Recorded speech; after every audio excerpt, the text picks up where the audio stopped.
Welcome to the Alcohol Minimalist Podcast. I'm your host, Molly Watts. If you want to change your drinking habits and create a peaceful relationship with alcohol, you're in the right place. This podcast explores the strategies I use to overcome a lifetime of family alcohol abuse, more than 30 years of anxiety and worry about my own drinking, and what felt like an unbreakable daily drinking habit. Becoming an alcohol minimalist means removing excess alcohol from your life so it doesn't remove you from life. It means being able to take alcohol or leave it without feeling deprived. It means to live peacefully, being able to enjoy a glass of wine without feeling guilty and without needing to finish the bottle. With science on our side, we'll shatter your past patterns and eliminate your excuses. Changing your relationship with alcohol is possible. I'm here to help you do it. Let's start now. Well, hello and welcome or welcome back to the Alcohol Minimalist Podcast. With me, your host, Molly Watts, coming to you from, my friends, it's still a very gorgeous Oregon around here. We are now officially into August. Really? Oh my gosh, how'd that happen? August. It's like the middle of the summer. And that means I don't want the summer to end.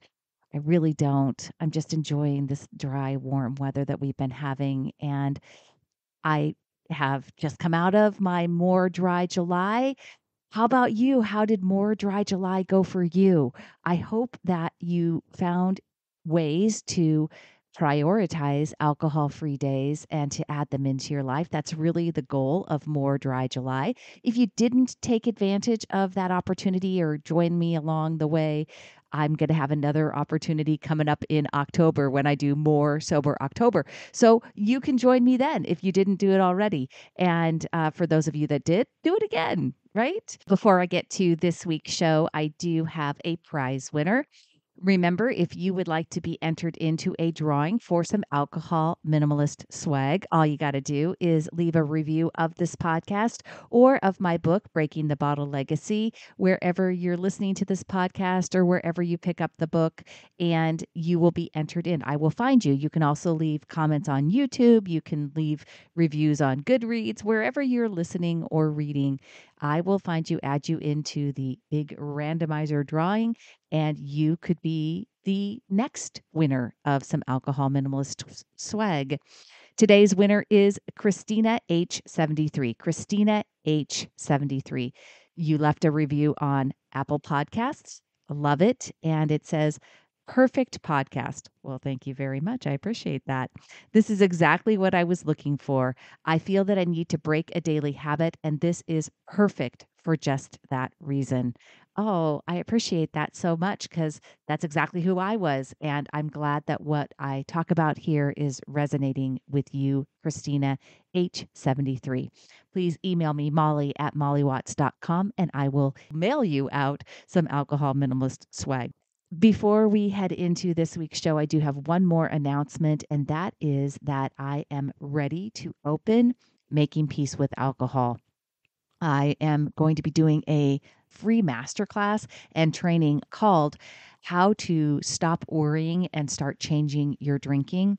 And at the end of that, I will share some information on how to join Making Peace if that's what you want to do. But even if you just want to do a little deeper dive on what I talk about here, the webinar is going to be really valuable in and of itself.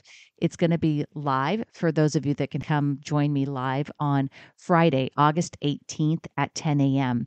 But even if you can't make it live, you can sign up for the replay. You need to go to webinar.mollywatts.com to get on the list for how to stop worrying and start changing your drinking. And I'm really excited to share Making Peace with Alcohol with all of you. Even if you don't want to be part of the webinar, you'll learn more about the program on my website as well. That is what's coming up here in August. It's going to be a big month for the alcohol minimalists. Today on the podcast, I have the honor and pleasure to speak with Amanda White.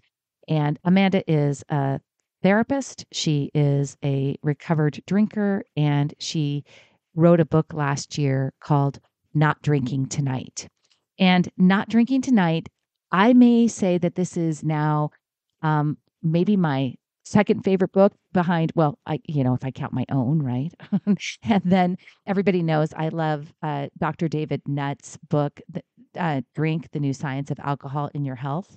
This book may be my next best recommendation. Not Drinking Tonight has so much of the same things that I talk about in terms of the science, knowing your brain, understanding. But because Amanda is a therapist, she brings into her work things that I don't really touch on as a coach, like trauma, right? For people that are really not able to process traumatic events that may have happened in their past, therapy is really the best avenue for that. Coaching is not. In Not Drinking Tonight, there are tools for evaluating trauma, for evaluating shame. For those of you that may have struggled with eating disorders, you will find information in her books as well that I think are very useful.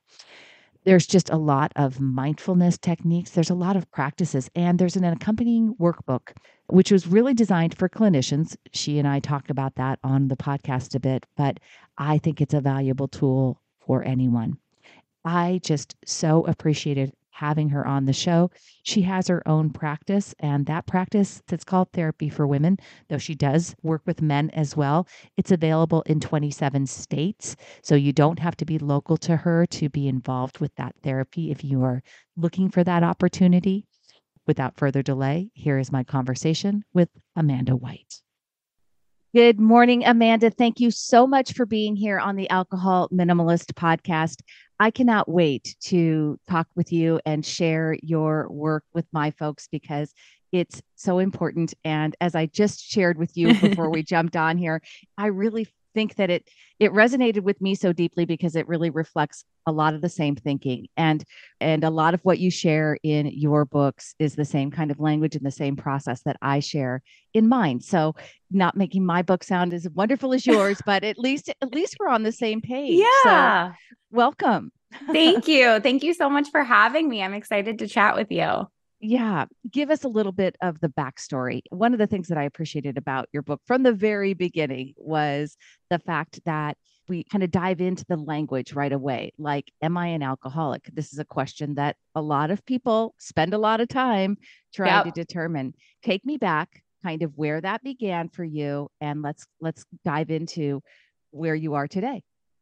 Yeah. So I'm a licensed therapist, as you said. I have a book, and this is kind of my clinical specialty. I specialize in working with individuals with substance use disorders. And I'm also personally in recovery from a substance use disorder, from alcohol. And I kind of grew up just with a lot of the same messaging I think we all did. And I really had an experience where I loved drinking for a while. And for a while, it really worked. It really helped calm my social anxiety. It made me feel like this better, more extroverted version of myself. And it worked until it didn't. Mm-hmm. And in college, things started to kind of spiral out of control. I was definitely a binge drinker who really struggled with blackout drinking. And I lost a lot of friends and hurt a lot of people in the process. And then after college, I started working with a therapist, and she was honest about how she was in recovery from an addiction. And that really changed everything for me. And for the first time, I was able to be honest in therapy and actually make progress. And I was doing really well, but I had an eating disorder and always knew that was the problem. So alcohol kind of always came second. And it wasn't until I started going to grad school, actually, to become a therapist myself, that I really started to recognize that my alcohol was a problem. Like, I definitely struggled more in college from the outside, but I was also able to justify it a lot more in college, Yeah, you're college, right? I mean, that's just Exactly. right. Yeah. Yeah, everyone was doing it. So by the time I started questioning my alcohol use, it was definitely still an issue for me, but not everyone on the outside would have said that I met criteria for an alcoholic. When I told my parents, they were like, why? I think you're being dramatic. Why don't you just try cutting back? But I knew that it was a problem, and I really saw the path that I was on. And I had this realization that I wouldn't be able to become a therapist if I kept drinking this way. And that was what led me to stop drinking. And I've worked in rehabs. I have my own practice now. And, my idea of kind of moderation and not having to call yourself an alcoholic really stemmed from the fact that I was working with a lot of people who didn't meet criteria to be an alcoholic, but also drinking wasn't working for them. Yeah. In your book, and I loved this, you talked about changing the terminology. And I actually, in my book, I have a chapter called Losing the Alcoholic Label, because it's a problem in our cultural mindset, because we have this vision of what it looks like to have a drinking problem, right? Yeah. And if you don't see yourself in that context. For me, my mother was the vision of what I, was, who had a drinking problem. So, I could continually separate myself from her. And in my mind, it's like, well, if I'm not that, then I'm okay. You talk about disordered drinking, which I think comes from probably your experience with disordered eating, right? Yes, So it's, yes. yeah. But I think that's an important way for us to look at alcohol. And what I really appreciated about your book was the fact that you asked the same thing that I do. It's like, is alcohol working for you? Is what you're doing right now working? If it's working, don't change anything, right? Yeah. I mean, it's just like to do a costs and benefits analysis and really look at things logistically. And if we start there, then do we have to say, I'm an alcoholic, therefore I need help? No, we don't have to go even down that path. We need to say, okay, if what I'm doing right now isn't working for me, then is it time to change this behavior? Is it time to look at this and see what we could do about it? Yeah, absolutely. And I think so often, right, because we have this idea of what an alcoholic is, it does prevent us from asking that more important question, which is this working for me? Would my life be better without it? And as a therapist, I do costs and benefits analysis with almost every other topic. We talk about, is your sleeping habits working for you? Is your life working for you? Is your relationship working for you?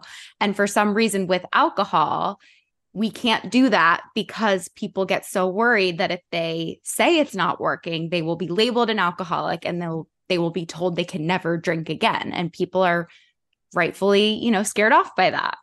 Right. Which is why I talk about it the way that I talk about it, because that's exactly was my experience. I could never imagine myself saying, I'll never drink again. And therefore, because I believed that about myself, I would not take any action whatsoever. I would just, it would be this deer in the headlights kind of thing where, well, I'll just keep doing what I'm doing. And I was a daily drinker. So a daily habit drinker. Really easy to justify that, right? Because practically we're told that kind of drinking is practically good for us, right? Yeah. Antioxidants. Right. When I first understood, like, yeah, okay, but this constant anxiety and this constant worry that you have all the time about whether or not you're drinking too much, whether you're following down the same path of this genetic path of your mother, that's actually a cost that you're paying, right? Yes. Yes. And that was something that I never took into account until I was really ready to do this work. One of the things I also really appreciated about your book, and I cannot wait for you all to pick it up. And I know the workbook is for clinicians.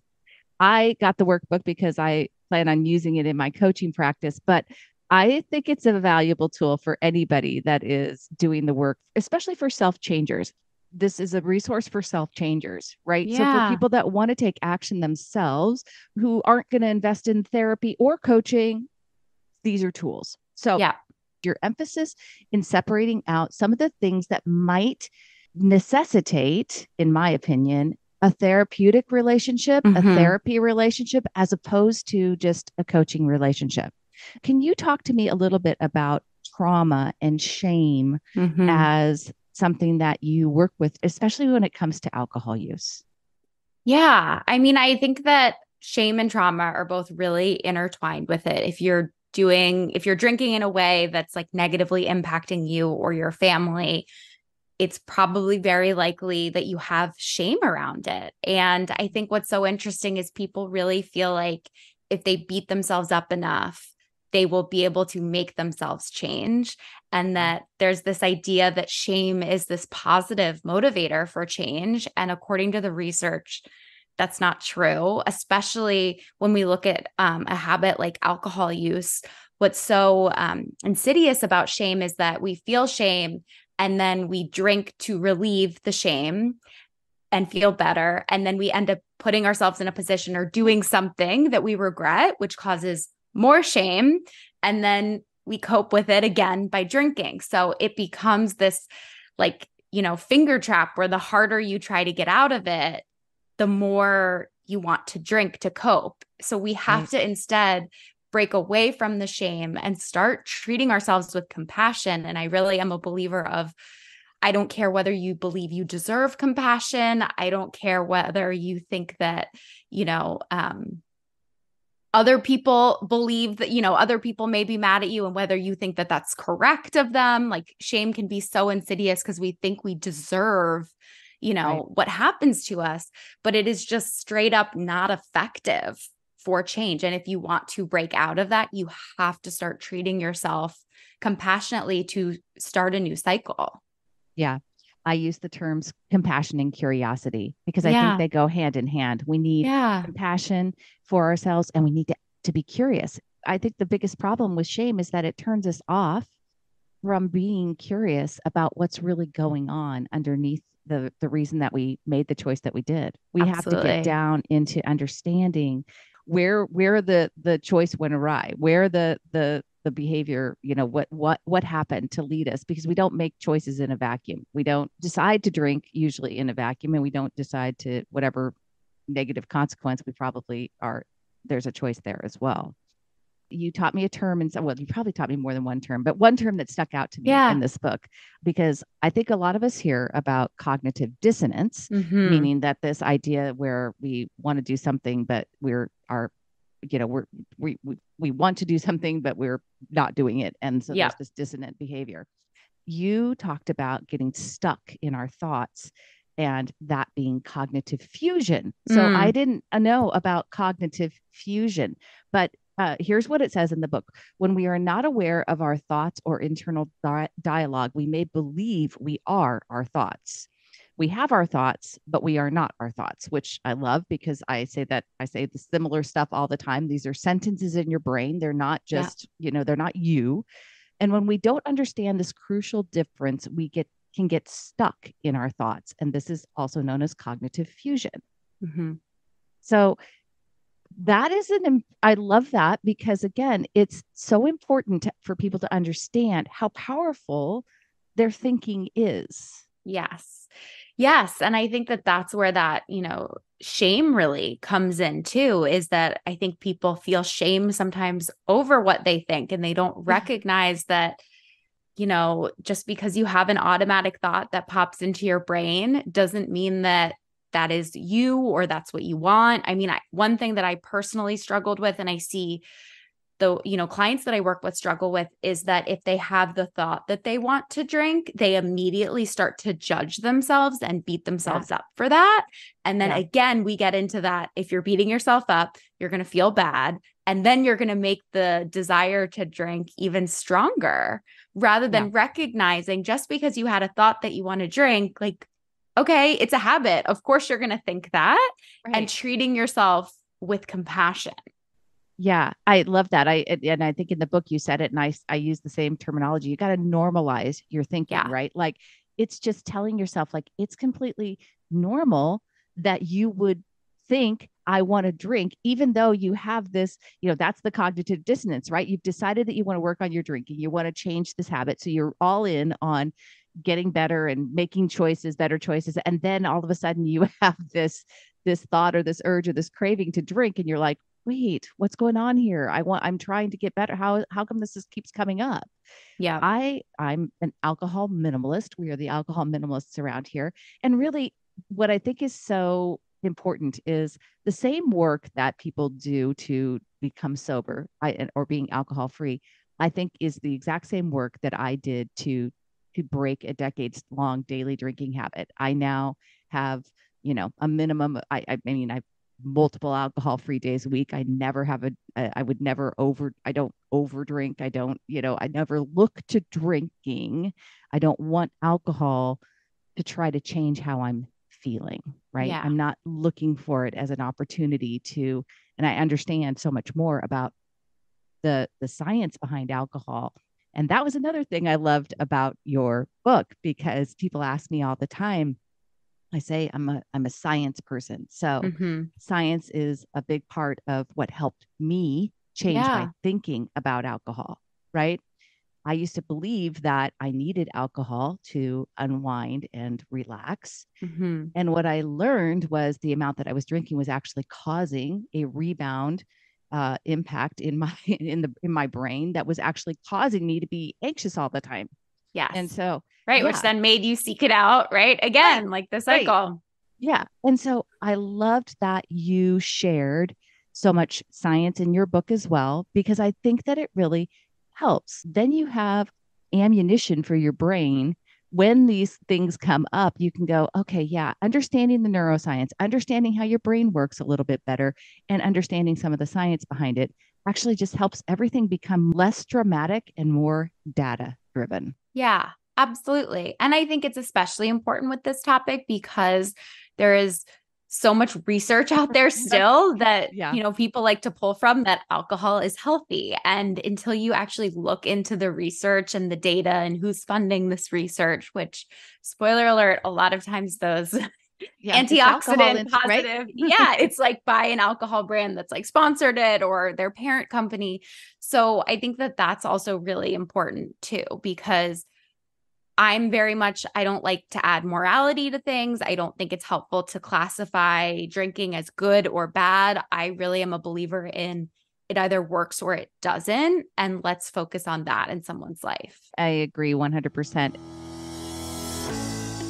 Hey, just a quick break to talk with you for a minute about Sunnyside. You hear me talk about it on the show often, and it really is my number one recommendation for a mindful drinking app.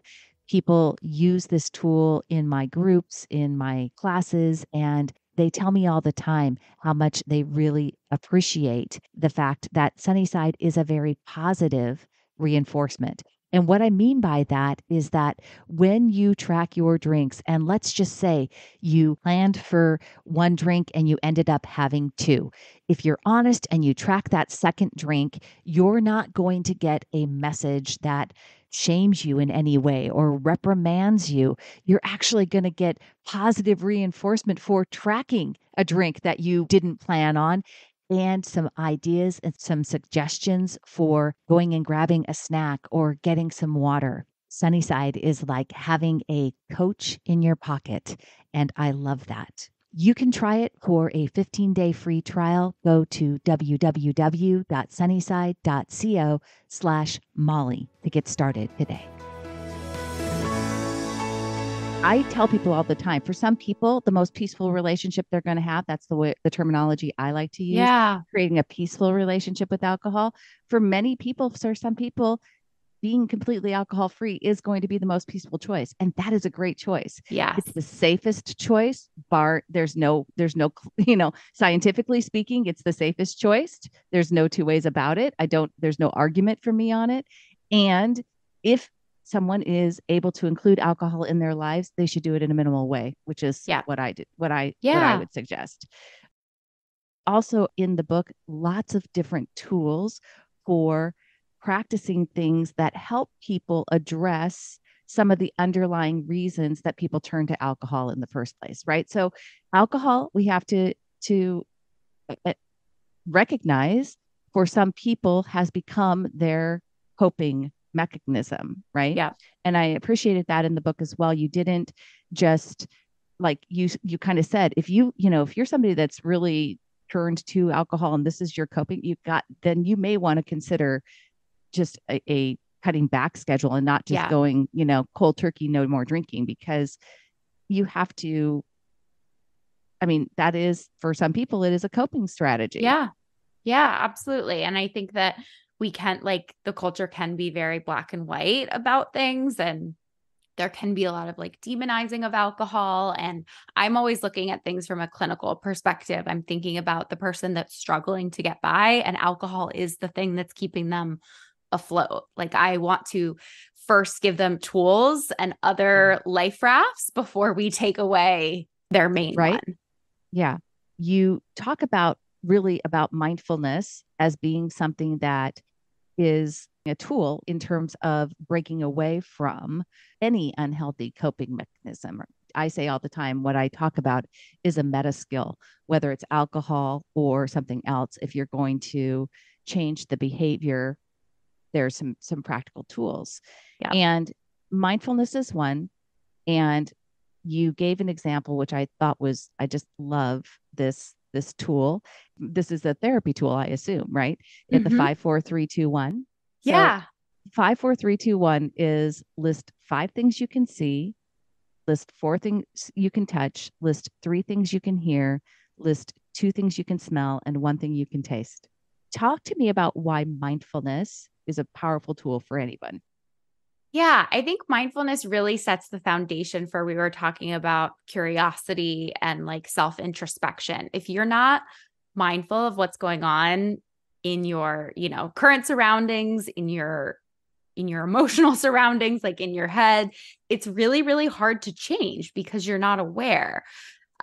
Even with like cognitive fusion, if you aren't able to be mindful of what thoughts you have, if you're not able to step back and separate yourself from your thoughts, the idea of cognitive fusion won't make sense to you because you don't have that pause to be able to notice things.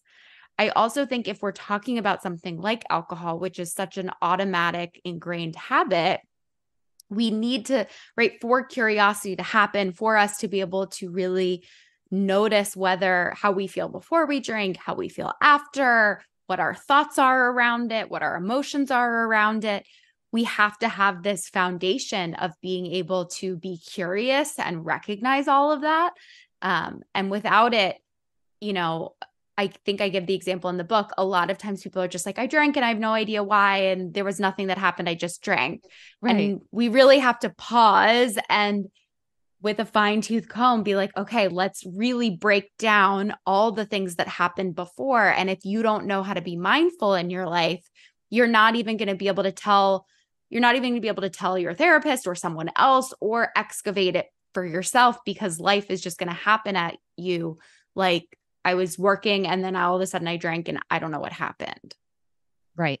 Yeah. There's a lot of unconscious thinking, right? Our brains are pretty active. Yes. A lot, very busy. And Yes. so it's very easy to act in default. In fact, most people do run around just kind of in that default thinking mode, unconscious thinking mode, not really seeing what's going on. That doesn't mean that there's not thoughts there. That doesn't mean that it's not happening. And becoming more mindful is a skill set. It's a practice. And once you do so, once you learn some things and you actually start training your brain to pay attention and doing that in a curious way, not in a compassionate way, not a judgmental way. Yeah. That's when you can really make some progress. That's when people really understand, oh, okay, I didn't just drink automatically. Like right. It didn't, the bottle didn't just pour itself. I didn't just open it, right? There was actually a choice and a determining factor, and I was a part of the process. Yes. And especially if you are going to go the route of not being totally sober, that mindfulness is going to be even more important for you. When you're sober, you can kind of fall into a little bit more of a habit of, I just don't drink. That's not what I do. I don't keep alcohol in my house. There's never a choice. But if you want to have power around having a mindful relationship with alcohol, it requires mindfulness. Yes. And I'm so glad that you said that, because you talked about in the very end of your book that true freedom is when you create your own life based on your values and needs, rather than living based on other people's lives or expectations. And you are willing to do the work, right? Yeah. You are willing to do that. And people ask me that all the time. I don't want to have to count. I don't want to have to pay attention. Well, okay. Freedom isn't about being Yes. like not accountable. Freedom is being accountable to yourself, and Yes. about the freedom that I've created for myself is that I don't have any desire to go out and try to escape my life. Yeah.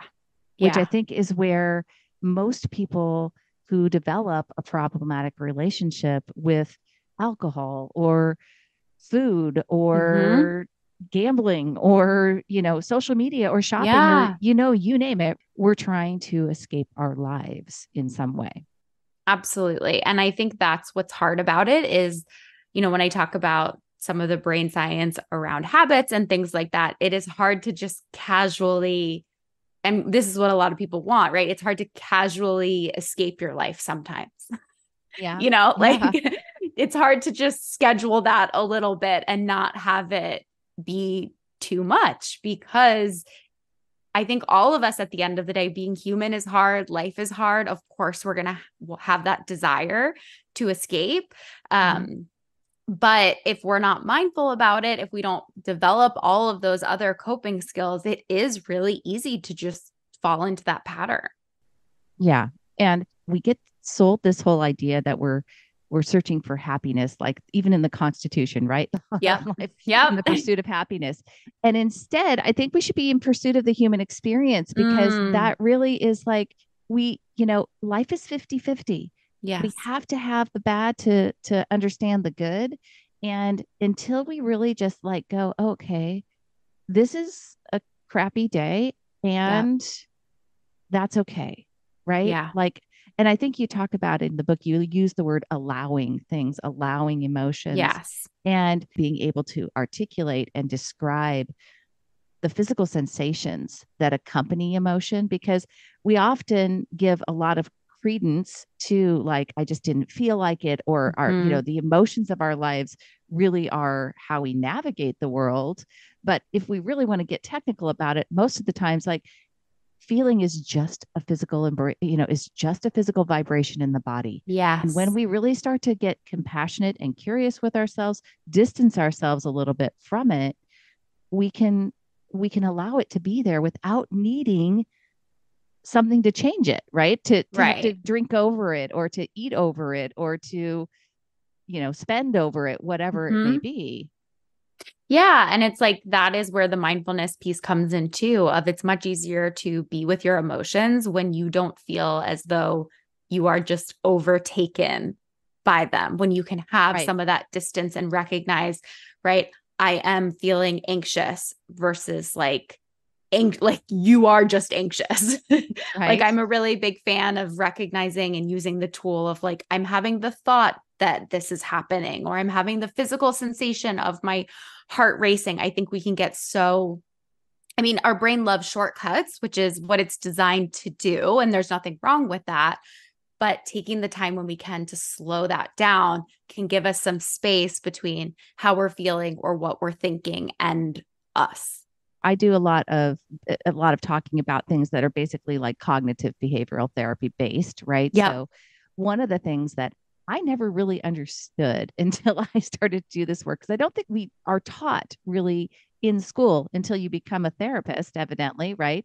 That there's a lot of, I never understood how much agency I had in creating feelings that I actually wanted to feel, as opposed to being at the effect of feelings that I didn't want to feel. I looked around externally in my life and blamed the circumstances of my life, not realizing that there was opportunity in between the circumstance and how I was feeling to redirect my brain and choose something that would give me the same exact circumstance.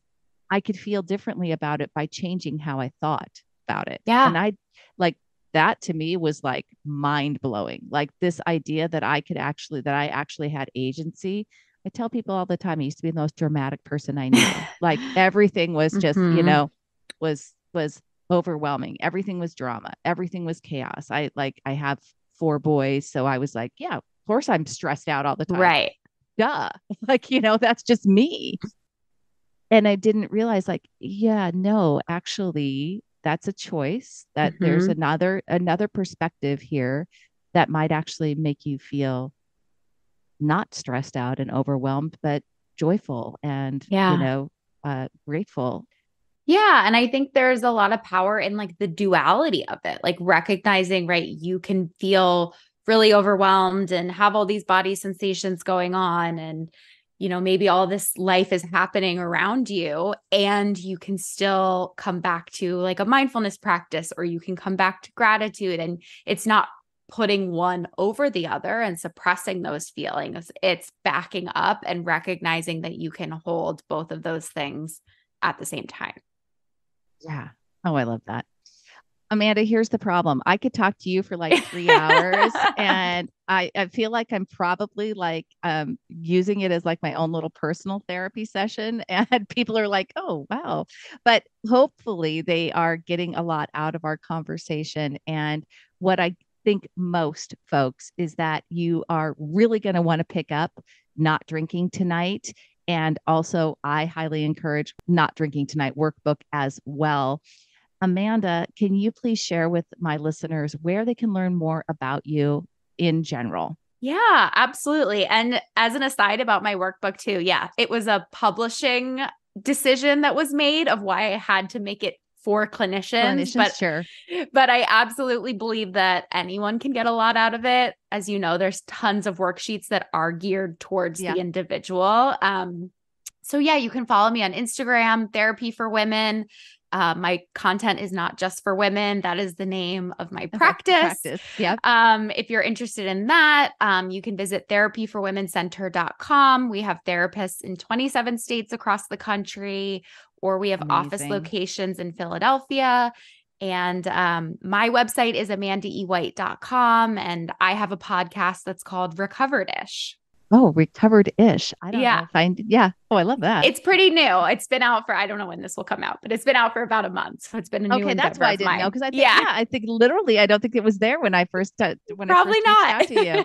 So very cool. Well, again, Amanda White, thank you so much for being here. Everyone, I got to tell you, I have read a lot of books. A lot of the books that you list in your resources are the same, or similar or books that I've read, books that I've shared.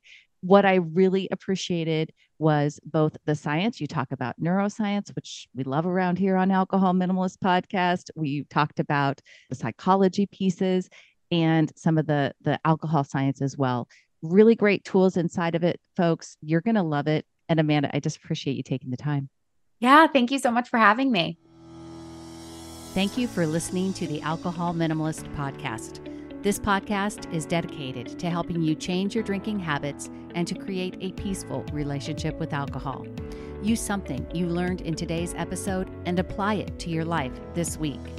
Transformation is possible. You have the power to change your relationship with alcohol now. For more information, please visit me at www.mollywatts.com.